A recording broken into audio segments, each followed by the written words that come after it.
So let's have a look at the next one down the line. Now this isn't going to be on the test, but it'll be on the next one, I guess. So let's have a look.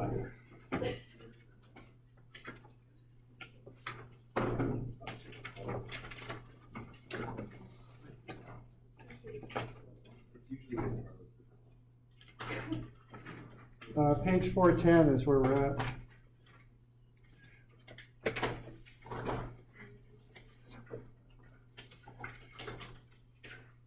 Right now, if you're doing one-dimensional stuff, so uniaxial stress and strain, if we're doing that, which we've done, what the deal is there is you've got E, right? E is equal to the stress over the strain. So you can use E to go from one to the other. In 2 dimensions with biaxial, it gets a little bit trickier.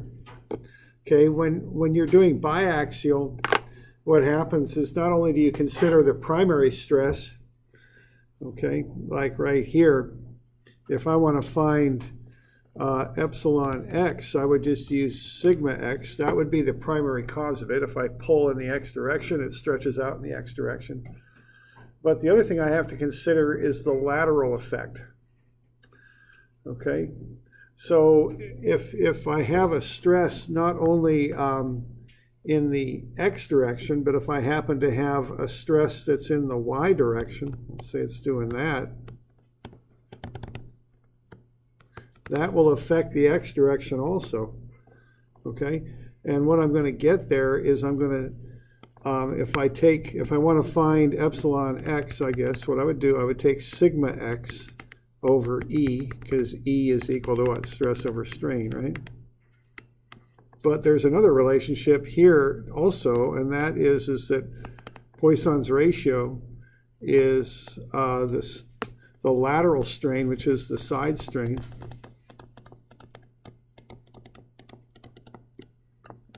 divided by the axial strain. And we need a negative in there just to get the signs to work out. So if I want to find the lateral strain, what I do is I take, let's see here, I'm going to take nu times sigma y over E, and I'm going to subtract it, see? So that's how I would find epsilon x if I look at the effects of both sigma x, which is what I guess you call it the primary strain, but also I have to consider the lateral strain, which would be epsilon y over E times negative nu. I have to add those two together. Okay. So obviously sigma x is going to cause most of the x strain because it's pulling in the same direction, but I also have to consider the fact that the strain in the x direction is lateral to the y direction. It's on the side. So I have to pick up the second term, which accounts for the stress not in the x direction, but in the y direction. Okay. So I'll take the stress over E and get the strain in the y direction, and then multiply that by negative nu, which is based on this relationship right there. Okay. And then I can collect terms, is what I can do, and come up with an expression. It's called Hooke's law. All right, so what we're doing here in 2 dimensions is we're looking at the relationship between stress and strain. And it gets a little bit more complicated because we have to consider the lateral effects of the strain 90 degrees off of the plane we're really interested in. Okay. So the equations then, when you start collecting terms, look like that. So epsilon x is 1 over E. We pull the E out times sigma x minus nu sigma y. Epsilon y is 1 over E sigma y minus nu sigma x.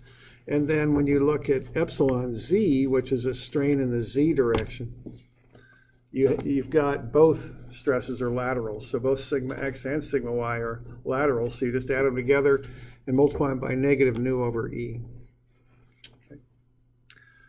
So what this allows us to do, this particular version of the equation, is if we know what the stresses are in the x and y directions, we can predict what the strains will be in the x and y directions using those.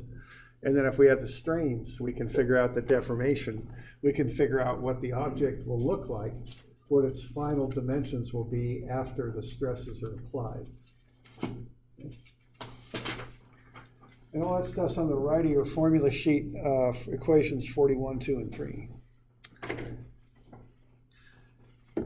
Now you can solve them back, and what you can do is if you have the strains, you can solve for the stresses. So you can do it both ways. Okay. So the top set of equations, if you know what the stresses are going to be, you can predict what the final shape will be. The bottom set, if you put strain gauges on your materials, you can figure out what the stresses are once they're applied, if you know the material properties, nu and E. Okay.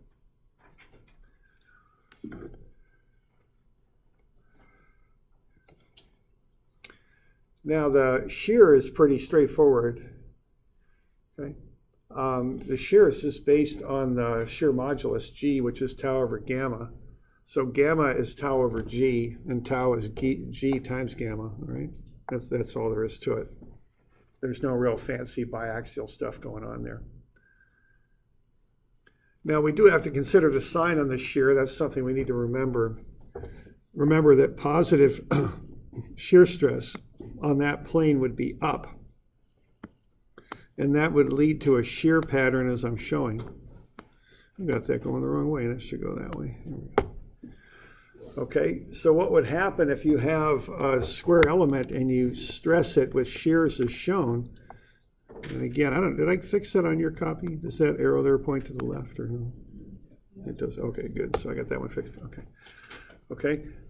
Now what that would do is it would pull these two corners up and out. So those corners would end up there and there. These two corners would be pushed up and in, down and in here. So the final shape of that square after you applied those shears would be as shown. So that's a positive shear stress on that right-hand side. So what that tells us is positive shear strain makes the angle smaller. Okay. And the inverse of that is negative shear strain makes the lower left corner angle bigger. Okay. So that's the convention for shear strains. It's based on the stress conventions and kind of following that through. That's what it's based on. Now I got that one sketch on the bottom smaller, but that was just because I ran out of room on the page, so that doesn't really mean anything. It was just I just didn't have enough room to make a bigger sketch. Okay. So we're all right with that. Okay.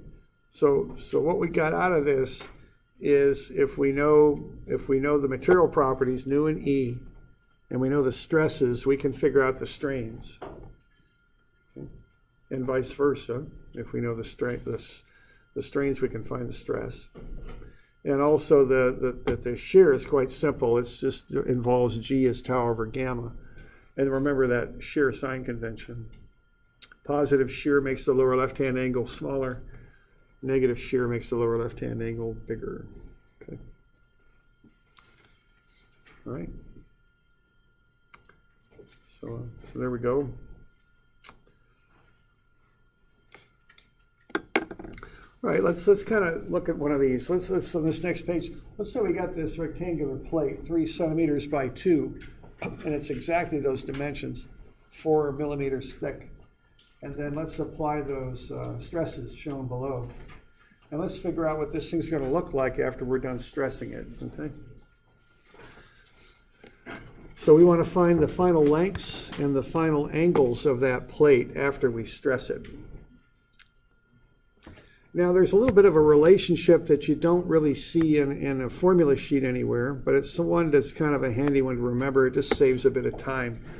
It's based on the fact that a delta is equal to the strain times the original length, L0. Okay. So that's the amount, that's the delta, how much something deforms. The final length of something would be the original length plus delta. Well, if you express delta as the strain times the original length, you can factor the L0 out. So the final length is the original length times 1 plus the strain. Okay. Remember, the strain is the proportional deformation. So if you add that to 1 and multiply it by the original length, you get the final length. So that's kind of a quick way to find a final length, kind of handy thing to know. Okay. All right. So why don't we just kind of run on this now? You know, the important thing to get here, I think, is the idea of what this does. It allows you to find strains, and when you've got strains, you can find deformations. So why don't you fill in sigma x, sigma y, and tau xy to start with that sketch on the bottom, and then we'll just run all these equations and see what we end up with. Okay.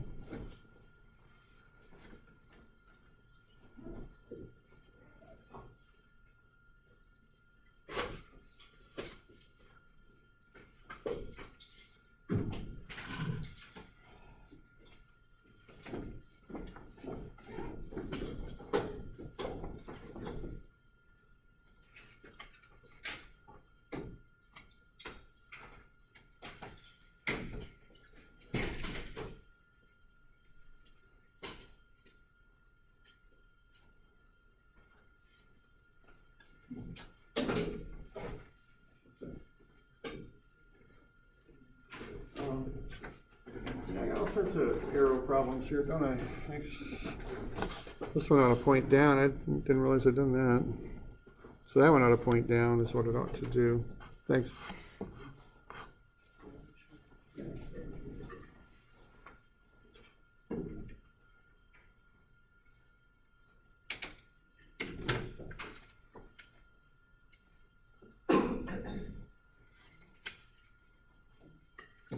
And once you got those, it's just a matter of crunching a bunch of numbers. I mean, you know, it's really not all there is to it. So, all right. So I got negative 30 megapascals, positive 20 megapascals, and positive 15. Okay. And again, I got that arrow over here, this arrow here. All right. And then once I've got that, I just start running the numbers. I just plug stuff in. So what I'll get there for that first one is 1 over E. Now E is 400 times 10 to the 6 newtons per meter squared. And then I take negative 30 times 10 to the 6 minus 0.25, which is new, times 20 times 10 to the 6. And when I run that, I get 0.0875 negative, okay? So that's really quite a lot of strain. I think I mentioned earlier that I exaggerate these strains sometimes in the class just so we can look at them. Here's one example of where I'm doing it. So that's 8.75% strain. That's an 8.75% change in length. You know, if you're working in industry, that you're probably not going to want to see that in a metal. That's going to be bad. Okay, so you know, but I just do that so we can plot it up and look at it and see something. Okay. All right, now what that means is that's getting 0.0875 shorter proportionally. Okay, it's negative. So if I take my original length, which is 3 centimeters, times 1 minus 0.0875, I'll get the final length. It's just easier doing that instead of finding delta and then adding it to 3. It's just quicker. So, and it's just based on strain as a proportional change in length. Okay. So the final length is 3 times 1 minus 0.0875. And I can run through all these and just figure out all these final lengths, okay?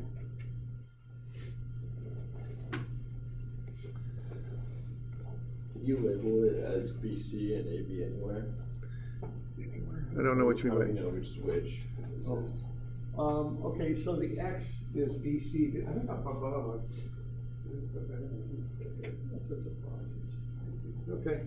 I'm going to have to redo this one.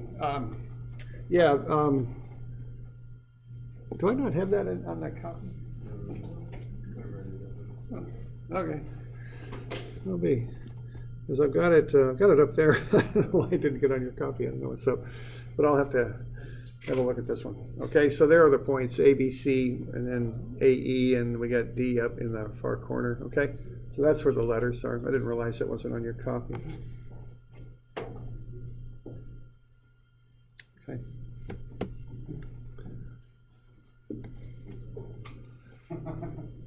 All right. So there we go. So ABC, AB is the vertical, BC is the horizontal, D is in the opposite corner, and E is behind A. Okay. So LBC is the X dimension, AB is the the y. Okay, so when I ran that, I got a strain of plus 0.06875. 1 plus that times 2 gets me about 2.14 centimeters. So in the y direction there along line AB, it gets longer. And then you can do z also. You know, again, you're just plugging in numbers and knocking it out there. So for z, it's less than 1%, so plus 0.00625 for the strain. So that final length from A to E is 4.025 millimeters. Okay. So what I have here are the final lengths of the sides. So it's not a 3 by 2 rectangle anymore. It's a 2.74 by 2.14 rectangle is what it is now. Also, it's got a little bit thicker too, not much, but just a little bit. Okay, and that's a key idea in this class. When you apply forces to something, you change its shape. And that even happens to something like a diamond. It's probably wouldn't be measurable, you know, because a diamond's very rigid, but all the same, it'll change shape a little bit. So whenever there's stress, there's strain. That's a big deal in this class, okay? It has to do with E and G, those moduli.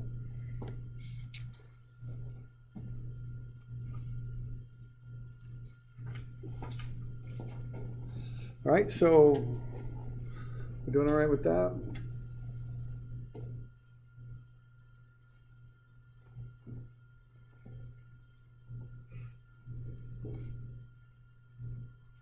Okay. All right, and then we get the shear also. It's just tau over G is about it. Just take the shear stress divided by the shear modulus, you get the shear strain.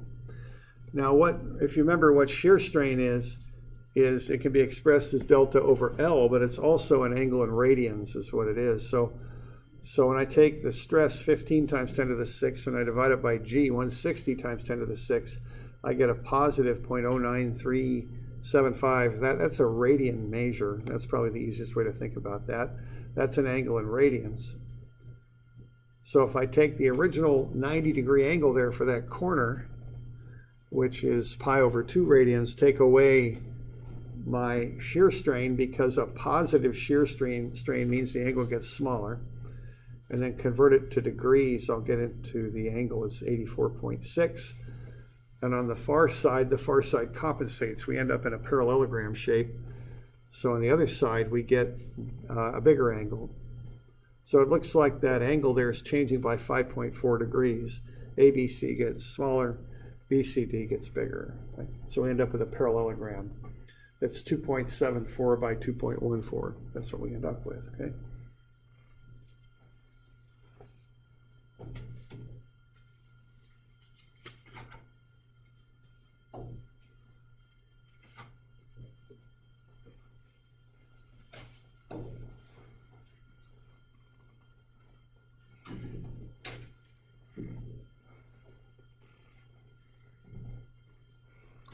So we're doing all right with that? We got any questions on that bit?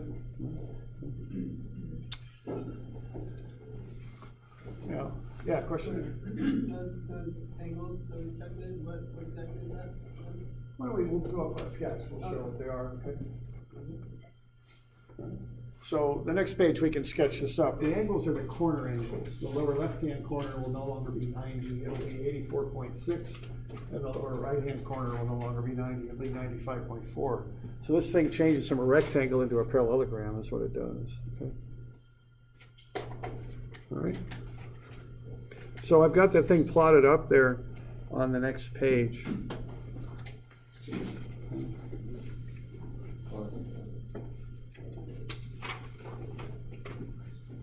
So that's that 2 by 3 original rectangle, and then the thickness is 4 millimeters. So let's see what this thing's going to look like after we apply those stresses to it and its strains, because the 3 will now be 2.74 and the 2 will now be 2.14, and the shear strain will be 0.09375, and the angles then will change.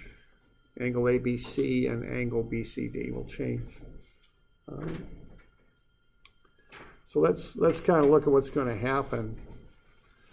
Now, one little issue we got here is we got to decide what we're going to hold as our reference point. Okay, when you start looking at how things deform, all the points can move around a little bit, so you kind of arbitrarily have to decide on a reference, so to kind of measure everything from. So I'm going to use point B, that's what I'm going to use. Now what's going to happen here is that angle ABC is going to get, what, smaller? Is that right? And that's going to happen on both sides. Both sides are going to deform in a little bit, okay? So to figure out how much each line there, how much AB will rotate and how much BC will rotate, I kind of have to make a decision here to kind of proportion that out. So what I'm going to do, I'm going to take that shear strain, the 0.09375, and assume that half of it happens here and half of it happens there to get the total angular change in that corner. So I'm assuming that both sides are rotating by gamma over 2, which will be 0.0469 radians, okay? And what that'll be is the opposite over the adjacent sides, okay? That's a pretty good approximation. So the opposite side will be the radian angle, half the gamma, the 0.0469, times each of the sides. So what that means is on the 3 centimeter side, point C, I would expect to move 0.141 centimeters. And point A, I would expect to move on account of this shearing strain of 0.0469 times 2 centimeters, 0.0938 centimeters. Okay. So what I'm doing there, I'm taking the change in shape of that lower corner,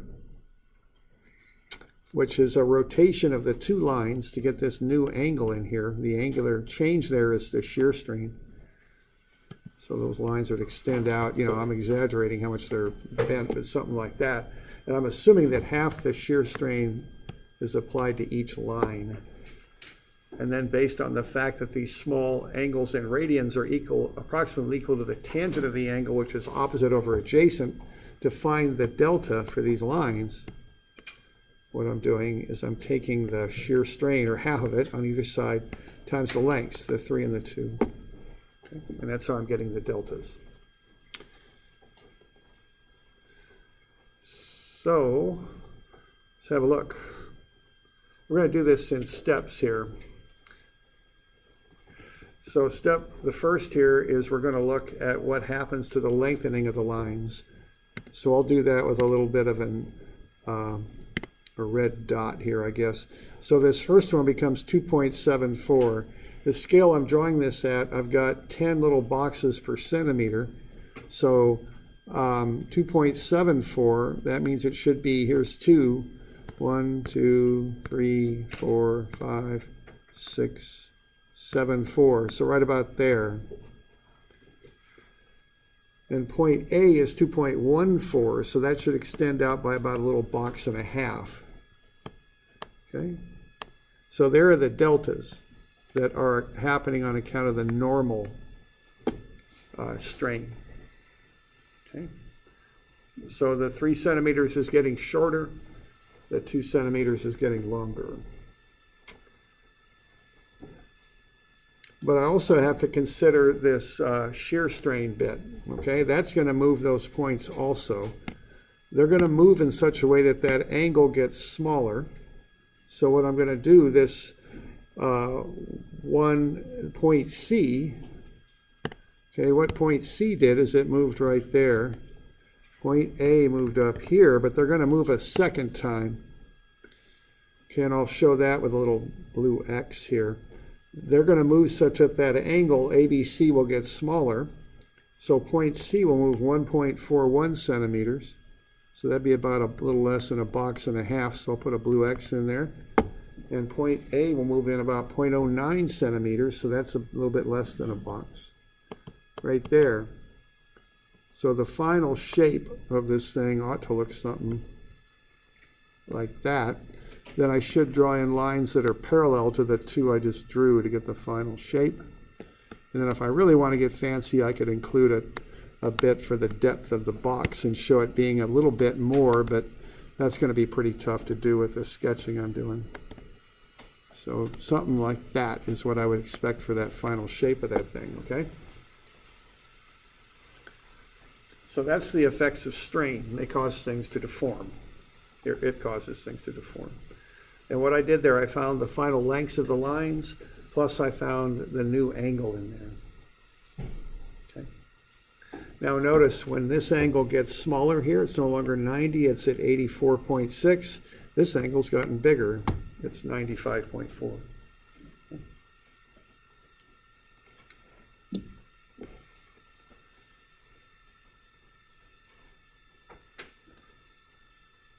So we got any questions on that?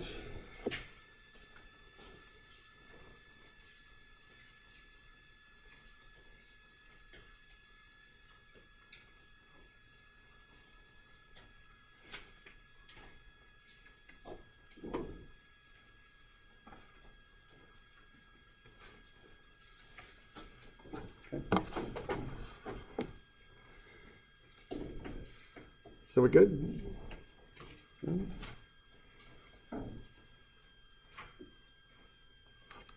So there's a little bit more precise sketch of the thing.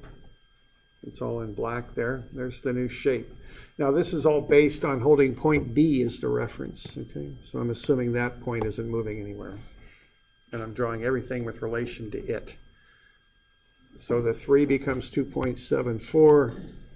The 2 becomes 2.14, so it lengthens, and then I get this shift here in angle too. Both of those lines rotate, AB does and BC does. So this final angle in here, if this works out right, should be about 84.6. There might be a little bit of distortion there, but that's about what that ought to end up being. Okay. And then I draw these others in parallel to the first two. I kind of plot up the first two, and then I draw in this one in parallel, this one and that. I would draw parallel to the ones already drawn and intersect them up there at D. Okay.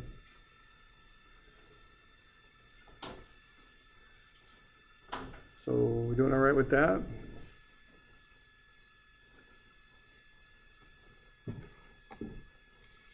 Okay.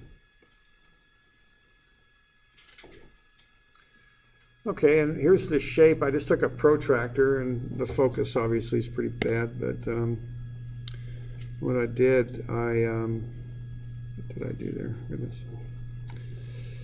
All right, I've got a protractor here. Looks like I said 0 right here. There's 90. Boy, that's a little tough to read, but that's about 80 there. So you see, that came in about right, you know. That's supposed to be about 84.6. It's in the ballpark. Okay. All right. So that's a little bit there on strain.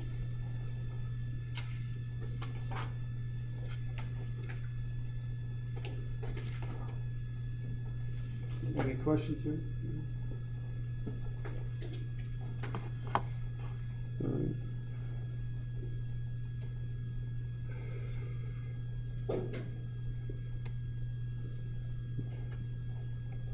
All right. Okay, now let's have a look at the next one here. So Hooke's law there, we took the stresses, we converted them to strains. We took the strains and we converted those into actual lengths and new angles and things like that. So we kind of went stress to strain for biaxial, then strain to deformation to final shape is kind of what we did there. And I think I mentioned once, about strain. One issue when you have strain is interference, and when you're doing mechanical, if you get too much strain, you can get too much change of shape, and when you start having moving mechanisms, they might start interfering with one another. It may not work quite right. And actually, we're going to look at biaxial strain. I remember an application of this was one of these kind of roller kind of things, conveyor belts that are made up of rollers. You just put rollers on little axles there.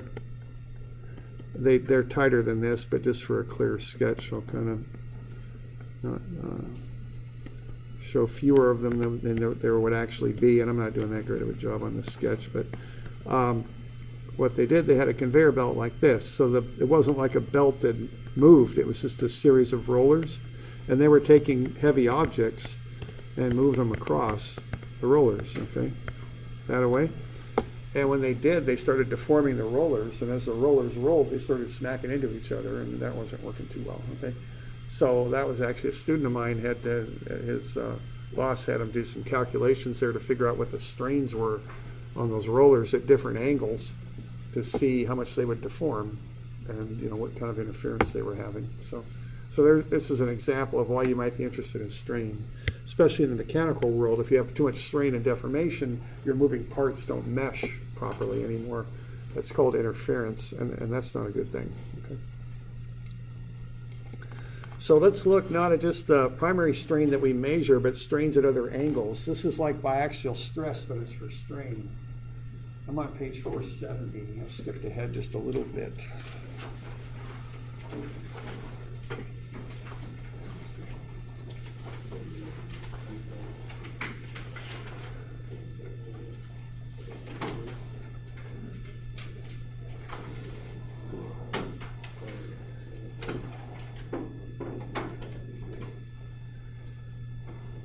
So what we're going to do here is we're going to say we have measured the strains in the x and y directions. What would the corresponding strain be at some angle?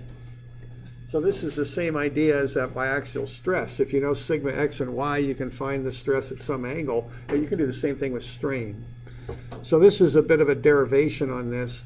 I don't want to get too hung up on these derivations, but I do want to show you where they come from. So what I have here is a rectangular plate with the original dimensions dx and dy. And I'm doing three things to it. I'm going to stretch it in the x direction, I'm going to stretch it in the y direction, and I'm going to apply a shear strain. And I'm going to look one at a time at the effects of doing those things. And then I'll add all that stuff together and get a total strain equation. Okay. So let's say I've got this rectangular plate and I stretch it in the x direction. Okay, this new dimension here would be epsilon x times dx. Let's look at how that would affect this corner up here. What's going to happen to the corner? What's going to happen to the corner is it's going to slide over by the same amount, of course, epsilon x dx. So what I can come up with then next is I can look at the effects of that on an angled line. I'll call it ds. So what ds is going to do is stretch out a little bit and end up over there. Now if I want to figure out how much longer it's going to get, I can approximate what's going on there with a right triangle that looks something like this, where that's epsilon x dx. This is the angle theta that I've measured that original line at. It's not exactly right, but it's pretty close and close enough for my derivation. So this lengthening here will be epsilon x dx times the cosine of that angle, cosine theta. And I'm calling that delta d prime. That's how much that distance is changing. Okay.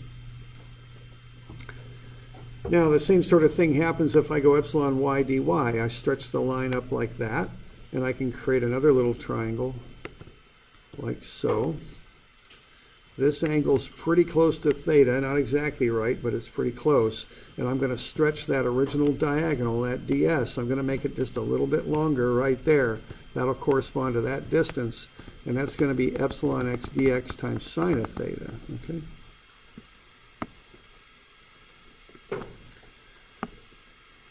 So that's the second d prime. So that's d prime prime. Okay. So what I've done now, I've looked at the effects of doing two of these things. And how they would affect that diagonal line ds. Okay. The third thing would be to take gamma xy dy. That'll kick this thing over. Once again, I can build another right triangle like that. This is gamma xy dy. Here would be the base length I'm comparing that to get that deformation for the shear strain of gamma. Here's the angle theta, not exactly, but pretty close. So this will be cosine theta, gamma xy dy. And that will be delta d prime prime prime. Okay. So if I've got some plate there and I know the strains that act in the X and Y directions, I can find the strain that would happen at that diagonal at an angle of theta. It's the total of all three of these things, delta D total, which I show on the next page, or other side of your page there. All right, so that's the total change in length for that thing, based on an original rectangle of dx and dy. Now, what I'm going to do, I want to get back to the strain. See, I've got a little bit of a change in length, so I'm going to take everything, and I'm going to take delta D here, and divide it by the original length, which is ds. So I'll divide every term in there by ds. So what I get there is a term of dx ds on the right. Well, that's adjacent over hypotenuse. That's the cosine of theta. And I got another term of dy ds. That's the opposite over the hypotenuse. That's sine of theta. So I can pop that in there and get an equation like this. And then I can throw in these trig identities and collect terms. And here's what I end up with. Okay. And that is a strain equation, and you get it to the back of the formula sheet, and that is equation 71. And what that allows you to do is, if you know the strains at a given, in x and y directions, you can find the strain at a given angle theta, is what you can do. Okay?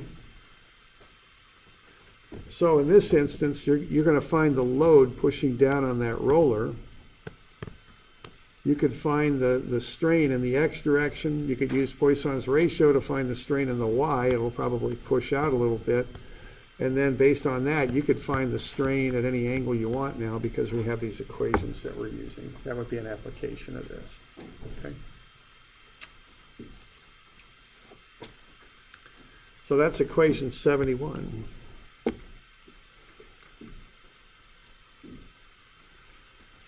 Now we can do the same thing for shear. Unfortunately, it gets a little bit messier, as you can see there on that next page, 480. We get into more things that are happening. Basically, what we're doing here is we're looking at epsilon x, epsilon y, and gamma xy dy, and we're looking now at the effects they have on how this diagonal line rotates.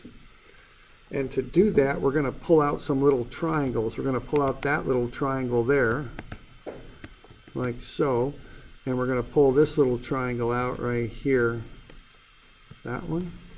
And we'll pull this little triangle out here.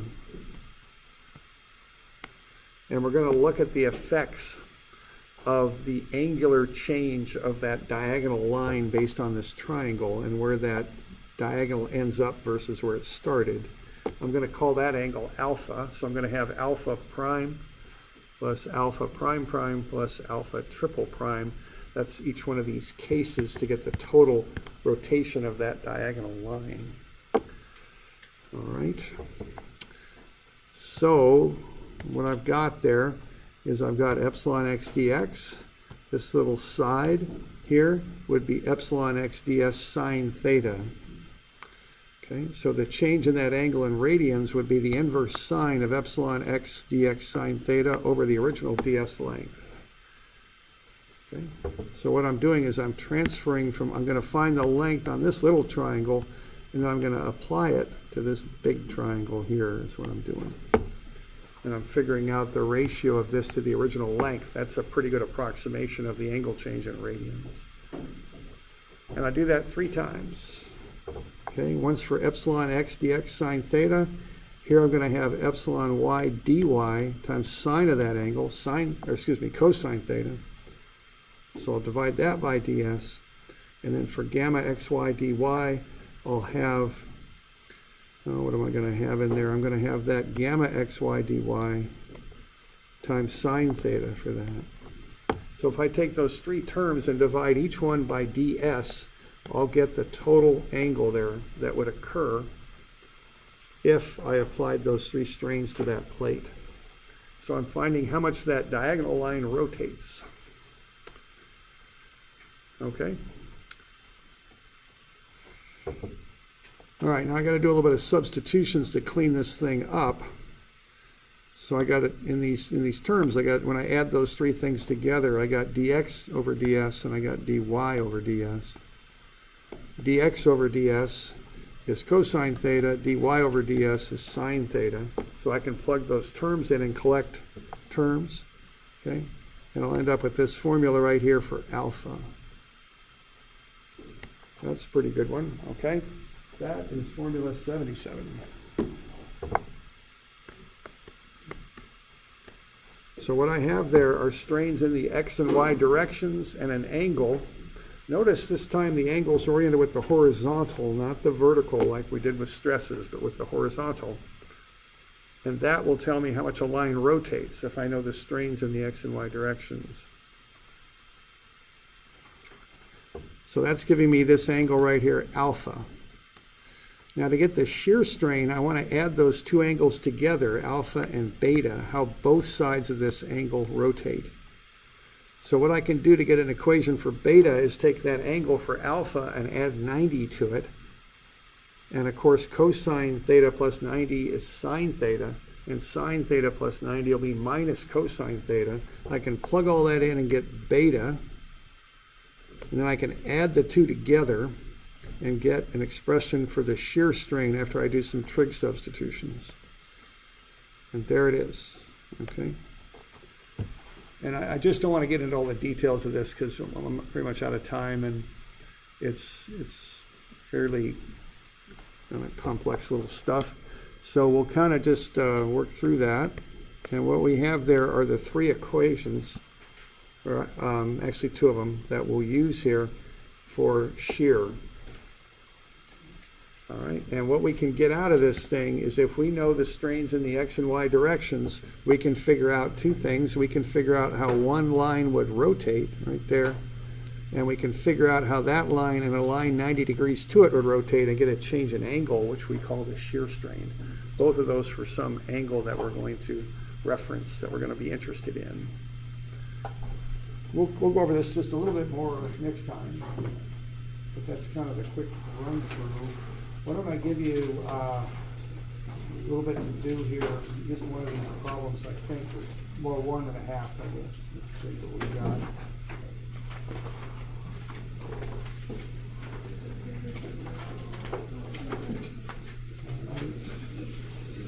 So,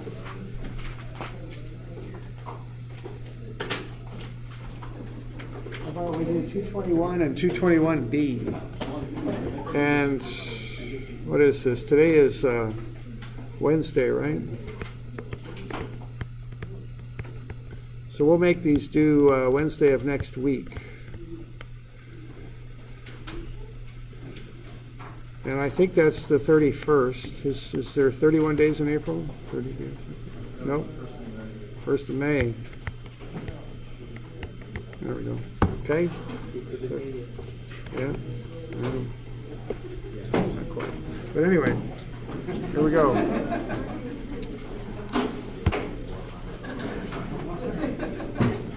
Don't mind if I ask.